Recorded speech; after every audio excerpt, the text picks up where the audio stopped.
God help us, I hope I'm only joking.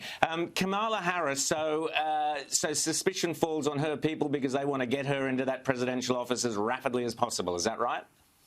Well, everybody assumes that Joe Biden probably won't make it through 4 years. Who knows? I don't know, but that's the conventional wisdom in Washington. And there are two ways he could go. One, he could die, or two, if he becomes disabled, the 25th Amendment could be triggered. And that's actually triggered by the vice president. And so, there's a lot of speculation about. So she's got all the cards. She's got all the cards in her hands. Unbelievable.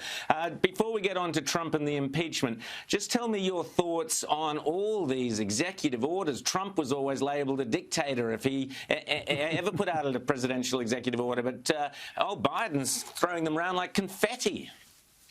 He's put out more executive orders in the first week than the last, 5, 6, 7 presidents put together, and some of them are very extreme. He's ordered essentially a complete halt to enforcement of America's immigration laws, very radical. And he's ordered a stop to the construction of the Keystone Pipeline. Now, this is a pipeline project that was years in the making, fully permitted, now under construction, thousands of people working on it. And Biden has ordered it stopped. Can he do that? I don't know. But it's a really radical. This presumably is to save the planet from catastrophic climate change and all of that stuff. How many jobs will be lost? And with the throwing open the borders is what he appears to have done. What does that mean in American cities, immigration, etc.? What does that mean? Well, it means crime, and it means more pressure on the wages of low-skilled American workers. He's trying to undo some of the real achievements of the Trump administration, one of which was developing domestic sources of oil and gas and making America energy independent. Biden is trying to reverse that. He's banning fracking on federal lands. He's trying to stop the Keystone Pipeline.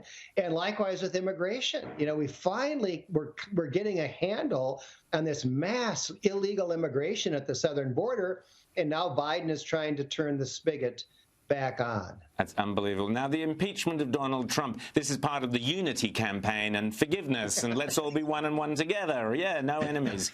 Yes. Tell us about it. Yeah. Well, the first impeachment was ridiculous, right, over a congratulatory phone call that Trump made to the new president of Ukraine. This one is even worse because, for starters, it's unconstitutional. I think the Constitution is very clear that an impeachment can only be brought to remove somebody from office. Well, Trump's already out of office. Yes, that's right. And, it is utterly pointless. And you know what it's like? It's like when in medieval Europe, they used to dig up the dead body of a heretic and burn him at the stake. Oh, right. Death wasn't good enough. Great analogy. And the Democrats are like that. It's unbelievable.